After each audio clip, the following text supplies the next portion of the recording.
여환섭 청주지검장을 단장으로 검사 13명으로 구성된 김학의 사건 검찰 수사단이 어제부터 수사에 착수했습니다.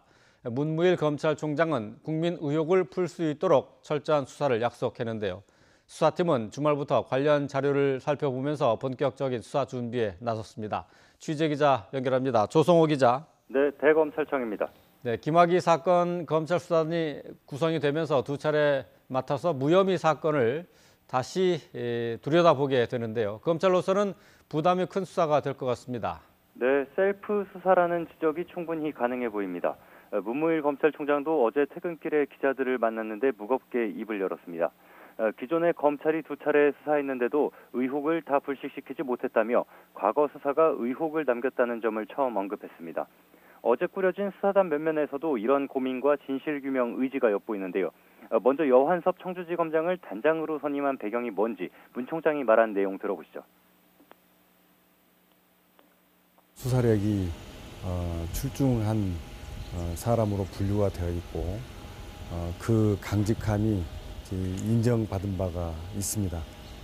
그 외에 다른 요소는 고려하지 않았습니다. 여 단장은 치밀하고 집요한 수사 스타일로 독사라는 별명으로 불립니다. 김우중 전 대우그룹 회장, 정몽구 현대차그룹 회장, 최시중 전 방송통신위원장 등 거물급을 수사해 성과를 낸 대표적인 특수통입니다. 술을 거의 못하고 한 번 수사를 맡으면 끝까지 파고드는 실력파로 평가받습니다. 지난 2008년 춘천지검에 김학의 전 차관과 함께 근무했지만 업무 외에는 전혀 교류가 없었다는 점이 확인돼서 수사를 맡게 됐습니다. 이 밖에 특수수사 경험이 풍부한 조종태 차장검사와 부장검사 3명까지 검사 13명으로 수사단이 꾸려졌는데요. 검사 13명의 수사관까지 합치면 50여 명에 달하는 역대급 규모가 될 걸로 보입니다. 검사 10여 명이 파견됐던 지난해 강원랜드 채용 비리나 과거 성완종 리스트 특별수사단보다 큰 규모입니다. 네, 전방위 수사가 될 것으로 보이는데요. 앞서 검찰 과거사위원회가 수사를 권고한 것보다 더 나아가서 다른 의혹도 들여다볼 수 있겠죠? 일단 공식 명칭이 수사 권고 관련 수사단입니다. 큰 틀에서 수사 권고 범위를 벗어나진 않을 걸로 보입니다. 주말 사이 자료를 검토하고 본격적인 활동은 모레, 그러니까 다음 달 1일부터 전방위 수사에 나설 걸로 보입니다.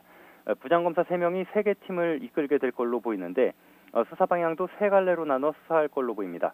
수사 권고가 이뤄진 뇌물 의혹, 그리고 박근혜 청와대의 수사 방해에 대한 수사를 먼저 시작하고요.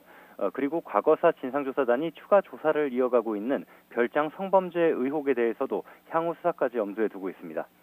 다만 수사 과정에서 김 전 차관과 건설업자 윤중천 씨 주변 인물들의 비리를 쫓다 보면 지금까지 드러나지 않은 새로운 의혹이 불거지면서 권력형 비리 사건으로 확대할 가능성 등도 배제할 수 없습니다. 검찰은 수사단의 활동 기한을 따로 정해두지 않고 국민 의혹이 해소될 때까지 무기한 운영한다고 밝혔습니다. 지금까지 대검찰청에서 YTN 조성호입니다.